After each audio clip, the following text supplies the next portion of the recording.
sugars and starches. All right, well, this is... Yes. All right, I'm off to Toastmasters to go do my monologue. It's about Aunt Rachel, something that Mark Twain, a story that he heard. Wish me well. Hello, Mark Twain. How are you? You think so? I do. All right, well, this is out of my own closet. Say hi to the people, Mark Twain. 150 years later. Are you videoing? Uh-huh. Today's day one of the Mary Ann Court story told by Dr. D. Looking forward to it. Happy birthday. This is your special birthday performance. Yay! Yay! How old are you now? How old right now? Right now? Right now. 75. A young 75. A young 75. Fit check. Okay, let's see. So this is a red scarf that I have. Figured I'd go for nothing brilliant red, but just a dusky red. I figured that's kind of the colors weren't super brilliant in the clothes back then. This overall thing, one of my favorite, where did I get it from? A garage sale haul. And it looks good when it's styled, not like to look like I was a slave.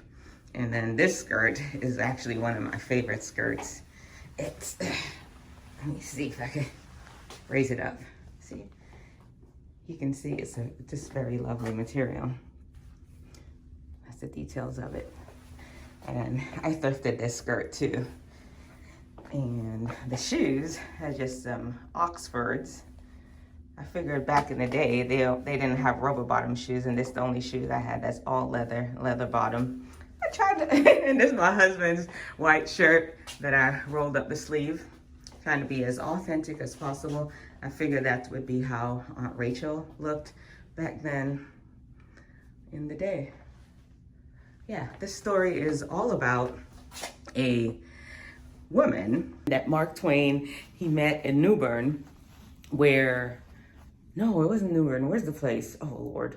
She was at one of his friend's house and he met her, the family. She was their cook, and he just thought she was just the happiest person on the planet, and asked her pretty much like, you ain't never experienced nothing. You're always so happy like this. And she was like, well, I'm gonna tell you and leave it for you. And she told him all about her story. But Don and I are in Toastmasters together. We're actually each other's mentor. And it's really like him. You know, you have to have a diverse friends, and we just have a amazing relationship. I help him with his YouTube channel, help him put up videos. I'll put it in a link to it in the comment section. He's a Mark Twain impersonator. People invite him from all over to tell Mark Twain stories. He's really good at it. And I felt very honored that he asked me to do this story. And I think he's been sitting on this story for a long time and waiting for the right person to do it with me. And it just happened to be me, and I'm so excited. Today's gonna be the first day I do it. Let's see, what else y'all wanna know? Toastmasters, gotta join Toastmasters if you wanna work on your speaking. Let's go. Let me go pee first before we start. The summers of my life that I remember best are those spent at Quarry Farm, the farm owned by my wife's sister. And I remember in particular one evening, we sat and shared stories. My entire family was around me. And seated just below us, because after all, she was a servant, was Mary Ann Court, a woman who I decided to call Aunt Rachel when I wrote about her. That evening, Aunt Rachel shared her story with the group. And it's a story that I've carried with me and told every chance I had. And I wrote it down exactly as she told it. And I remember that evening seeing her smile an adoring smile. And I can remember saying to her, Aunt Rachel, you're 60 years old. Haven't you ever had any troubles in your life? Mr. C, that ain't no kosher question. Well, I'm going to tell you and leave it for you. I was born down amongst the slaves. I know a lot about slavery because I've been one myself. See, I was raised in Virginia, and my old mammy, she was raised in Maryland. And my land, she would make the fur fly when she got angry. She had this one word she used to say, listen here, I don't know who y'all think I is, but I wasn't born in the mash to be fooled by no trash. I was one of the blue hen's chicken, I is. She said it quite much. And I remember one time she said it when my little Henry had busted his arm and done tore his face off, his forehead right here. And them boys didn't fly around quick enough to help him. And they started talking back and she said, listen here, I wasn't born in the mash to be fooled by trash. I was one of these blue hen's chicken. And she cleared that kitchen and banded up the child herself. So I said that word now when I get riled up. Well, by and by, my old mistress, she said, she's broke. And she's gonna sell us all off. I knew what that mean. They put us all in chains and took us down to the auction down in Richmond. They put us on a stage way high, about 20 feet. The crowds and crowds were gathered round, and they'd come up to us and squeeze our arms, have us walk around, say, this one, too old. This one lame. This one don't amount to much. And they sold my old man and they took him away. And they sold my children off. One by one, they took them away. All 7 of my children, except for one, my little Henry. And I rose up and I held him close to my breast. I said, you shan't take him. I kill the man that touches him. Henry whispered to me, he said, Mama, don't you worry none. I was gonna run off and I'll work and buy your freedom. Oh, that child, he was so good. But they took him. They took him. But I tell you what, I tore into them and tore their clothes off and beat them with my chain. And they gave it to me too, but I ain't mine. Man that bought me, he is from New Bern. Years and years, they rolled by, and the war came. Massa, he was a colonel in the Confederate Army, and I was their family's cook. When the Union came over and took over the city, they ran off and left all of us slaves up in that big old monstrous house, and me. The Union Army came and took over that house. The colonel came up to me. Matter of fact, I think it was the general. Came up to me. I said, you cook for us? I said, sir, that's what I was for. They weren't no small fry officers either. They was the biggest they is, and they'd make those soldiers mosey around. The general said, now, you boss this kitchen. Anybody come here meddling, You make them walk chalk. You amongst friends now. Don't you be afraid. Well, they used to have these balls down there in New Bern. One day before one of those balls, I went up into the parlor where the officers were. Cause I thought, now, they from up north. I wonder if they seen my Henry up there. And I went in and said it just like that. Y'all from up north? Maybe if my Henry ran off, he's up north too, and y'all may have seen him. They sat there listening to my troubles just like I was white folks. And I began to tell them what my Henry looked like. He was small. He was real small. And he had a scar on his wrist and one on his forehead. General said, now, how long since that happened? I said 13 years. He said, he ain't small no more. He's a man. I said, you know, I never thought about that before. He's always such a small little thing. Well, none of them seen him, and they couldn't help me. By and by, though, all this while, my Henry did run off, and he made it to the north, and he was a barber working for himself. Years and years went by, and he says, I's done barbering. I's going for my old mammy. He went down there to where there was recruiting because the war had started, and he hired himself off to one of them colonels as his servant. And he went all through the South looking for his whole mammy. He hired himself to one colonel and then another.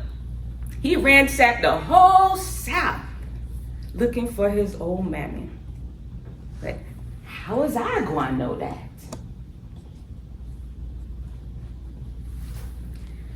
Well, one of them nights at the soldier ball out there in New Bern, they had this big old ball. Them soldiers was a dancing and a twirling, and I'd be hot. I didn't want them old common soldiers cavorting in my kitchen. My place was with the generals and the officers. But they were in there, and I stayed right there in there with them, make sure things were straight. This Friday night, they had this ball, and a black regiment, a black platoon came in, and they was guarding the place, because this place, the house was headquarters. And they were up in my kitchen just carrying on. There was a dancing and a twirling, and I was hot. I was boiling. Across the room came such a spruce young man with this yellow wench, and they was a twirling and a dancing and a twirling and a dancing, make a body sick just watching them.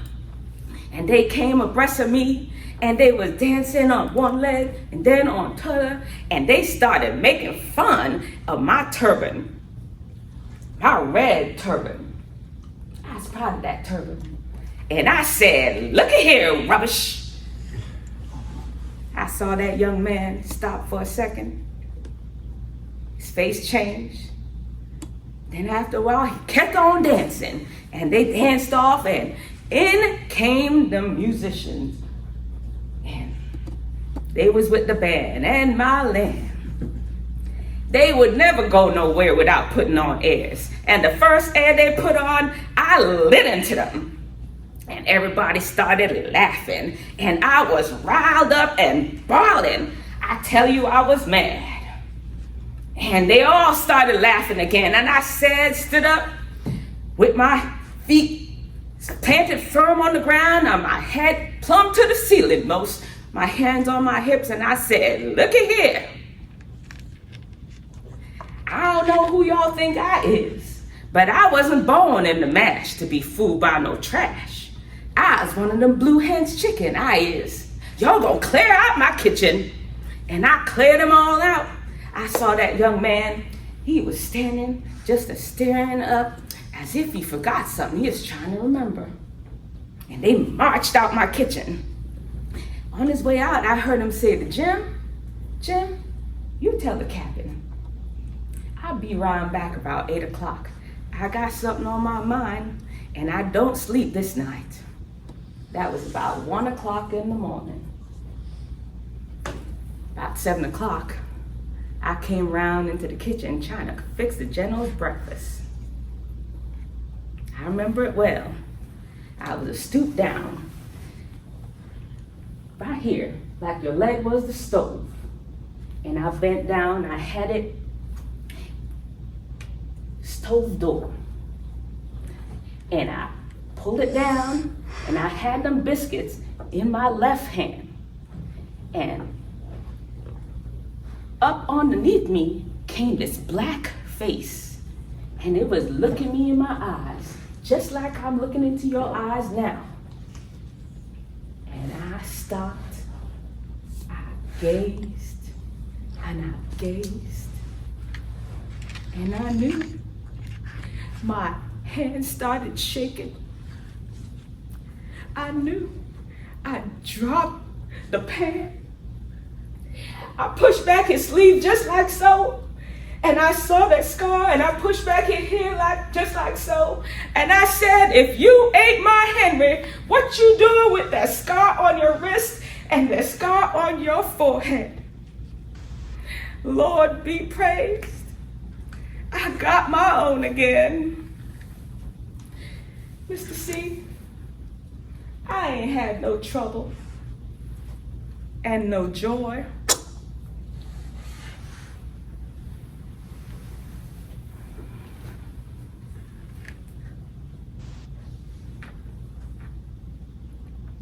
I wrote the story down exactly the way Aunt Rachel told it. I sent it to my friend William Dean Howells. He printed it in the Atlantic Monthly. And an entire nation now understood that the slave era wasn't over. The people like Aunt Rachel were still living it.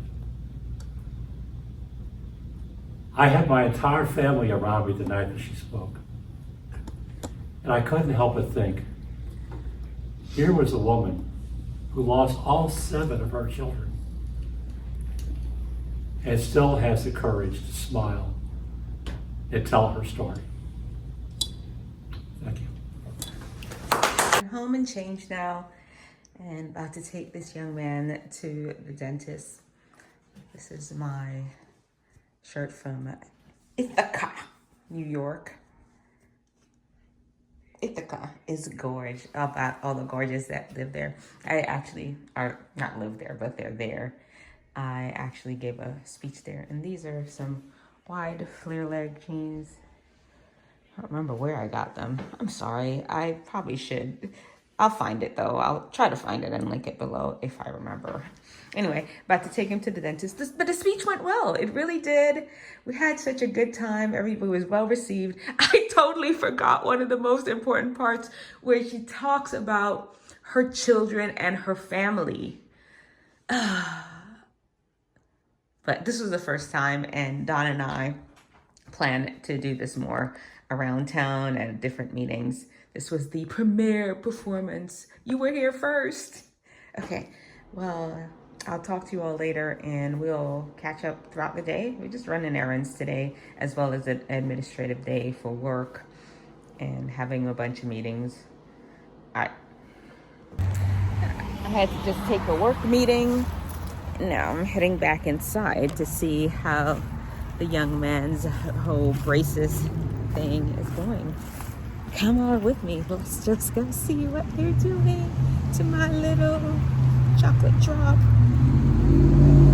He had to get his braces off, and then they were going to take him downstairs to actually in the regular dentist to fill his cavities.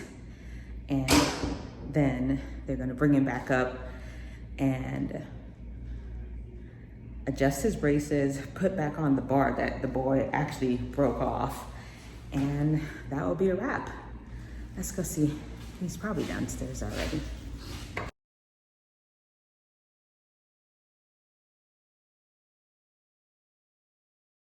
The way that we're designed to eat, you're only supposed to have these sugars and starches in our mouth 3 or 4 times a day. That's it.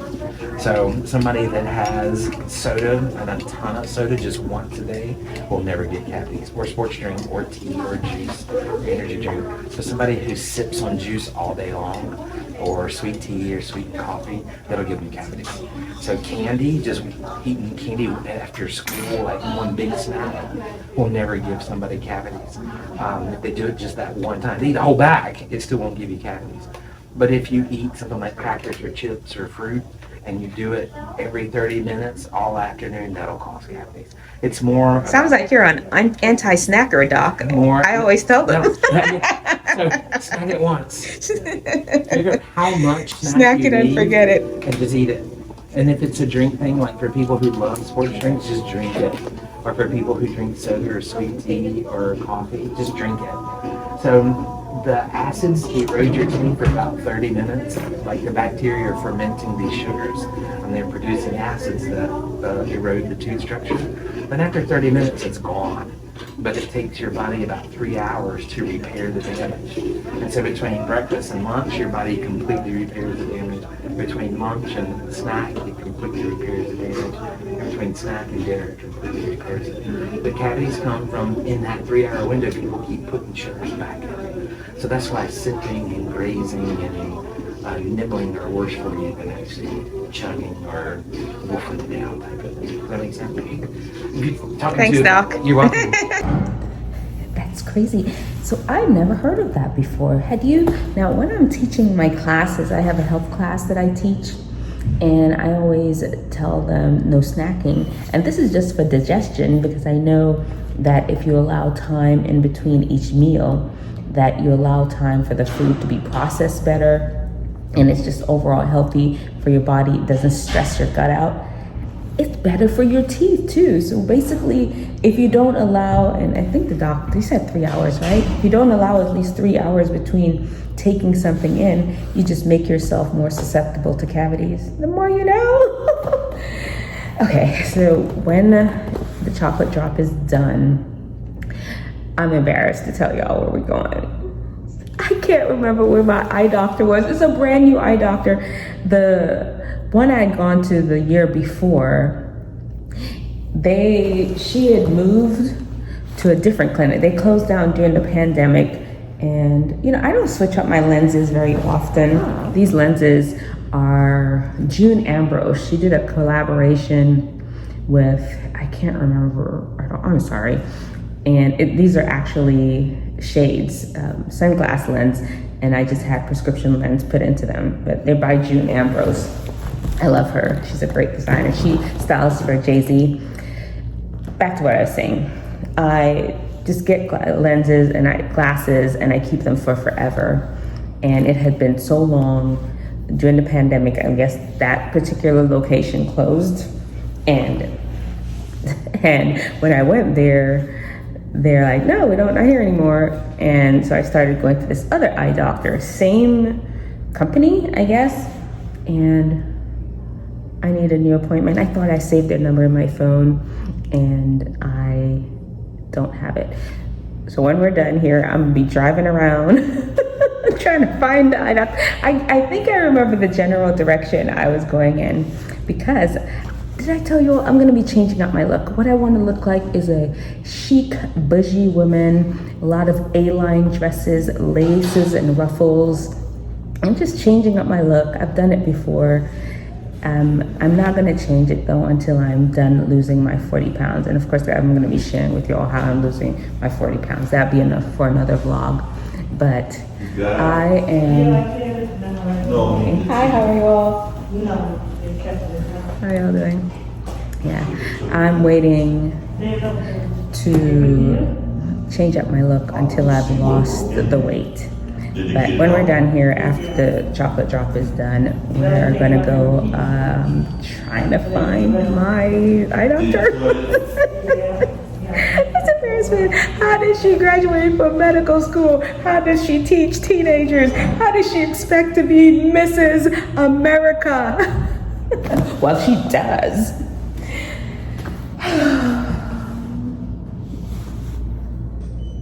They're waiting for me. I wanted to take this one. Oh, they want the spot. Okay, there. Yeah, I kept wondering, like, what is wrong with him? Why is he so upset? Did somebody do something to my child back there? It was just so cold in there. I couldn't stay. Okay. I think. All right, we're gonna go explore and try to find my eye doctor. Lord, please help me, help me, help me, help me, help me. Bring back to my memory something. I remember it was sitting up on like a hill. I turned a left and it was sitting up on a hill. That much I remember, and I know it's on one of these main streets. Let's go by Chick-fil-A and buy you a milkshake because you haven't eaten this morning yet.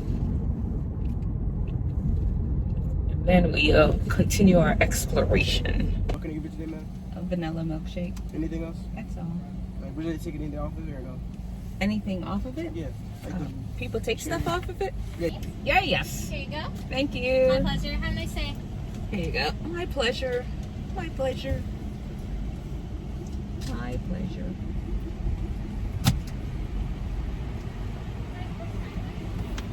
Let's go find this dentist.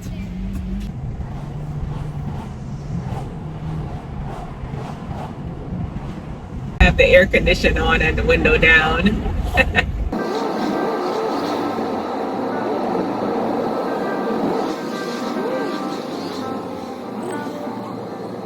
I think we're close.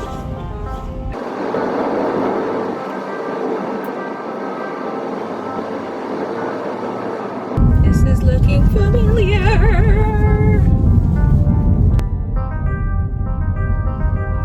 This may be it.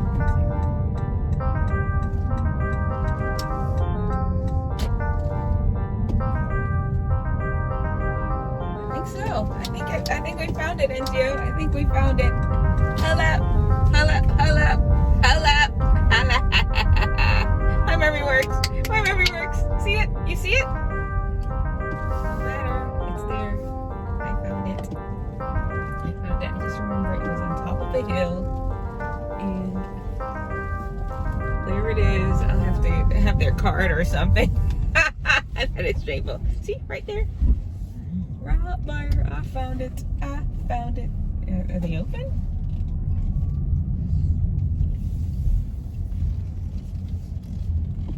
I found it, NGO! I found it. I found it.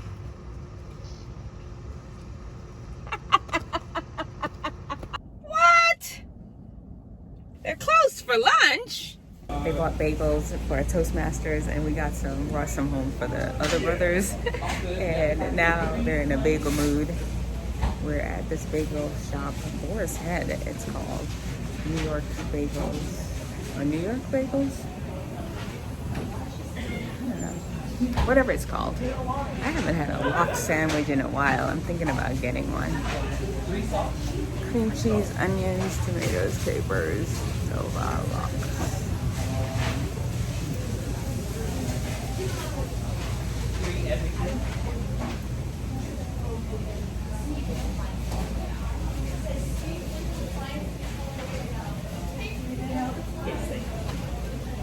Baker's dozen? Yeah, what's that? I've never. So it's, Baker's dozen just means 13. Oh.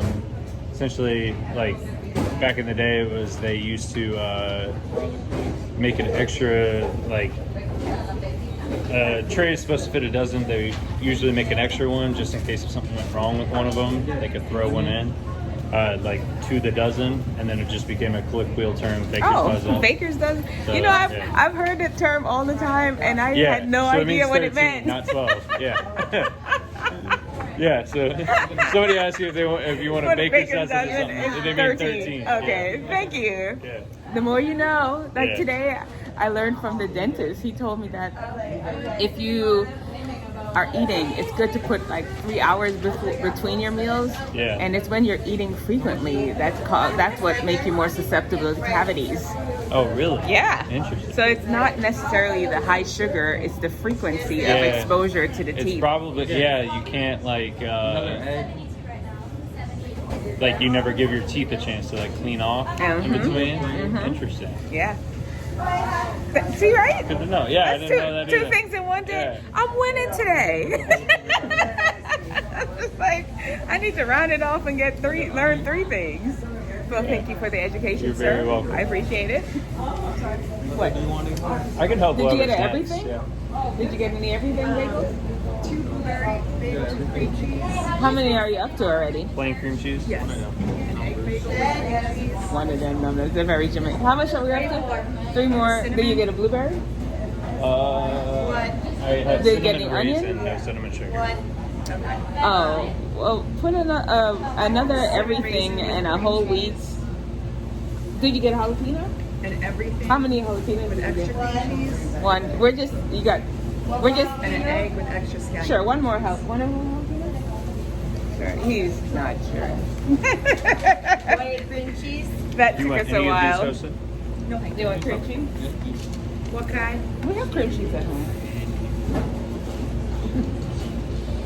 We make it here. Okay. You make it? You make it fresh? Yeah, Really? everything. We have plain veggie, scallion, honey walnut, strawberry, garlic, blueberry, olive. Strawberry cream cheese. The 2 blueberry Place. strawberry cheese. I'm sorry. We'll have to come and check this out more often. Very important. Good idea. At this moment, I knew he was sick of me. Where are you going? Well, we're in Raleigh, but it's like a cafe. All right, people, if y'all are ever in Raleigh, check out New York Bagel and Deli. So right by the bagel place, there was a Thai restaurant, Sushi Time, and we came to check it out, and we got, looks like a Japanese and Thai fusion. What did we get again? What did we get? Who? We got the smoked salmon roll and the bagel roll. I'm gonna let you know how it is. This looks pretty cool. Looks pretty cool. They've been open about a year. Walker should come check it out for the Sushi Time. This is not paid either. I just,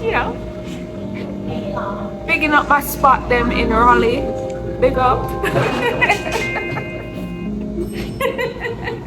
Leave my button alone. He's such a hater. I birthed my own haters, guys. They just not into me vlogging. Well, they left me 2. Well, 3 technically. I had 1 already. Let's see.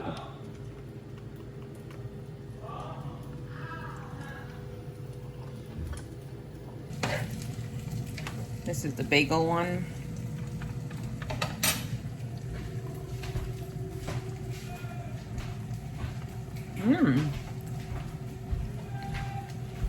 These are good.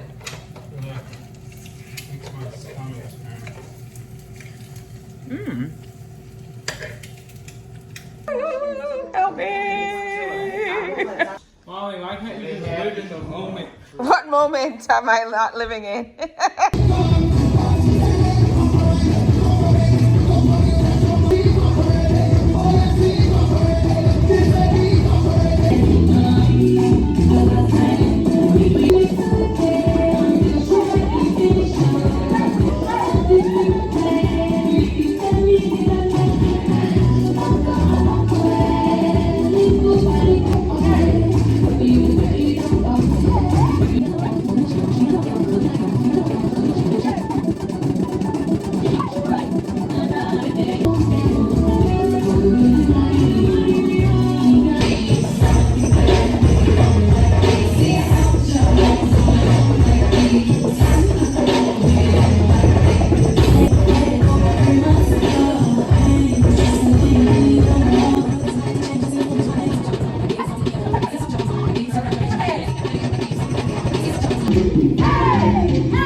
I am so rusty. During the school year, I don't really get a chance to go to Zumba too much because I teach a class on Thursday evenings. I teach an online weight loss class for teenage, believe it or not. Yes, I'm a little chunky, but it's like a basketball coach. You know, most basketball coaches, they're not the best players, but they know how to play. I mean, same thing with weight loss class and healthy living. I can teach that. I do. Do not judge me. It's a great class. It's called Body Hacking. And, you know, the kids really love it. I really enjoy teaching it. And, yeah, I'm working on weight loss myself, though. It's a different thing. You know, when you're a teenager, you can lose weight so quickly. And when you're an adult, a perimenopausal or menopausal woman like myself, you practically have to chop off a limb to lose 1 pound. But I teach a class. Anyway, that's beside the point. I just don't get a chance to go to Zumba as often. And I'm a little rusty. But it was fun. Absolutely fun. I'll see you all next week for the vlog. I think we're going to end this one here. Da, da, da, da, da, da. Do, do, do, do, do, do, da, da, da, da, da, da, da.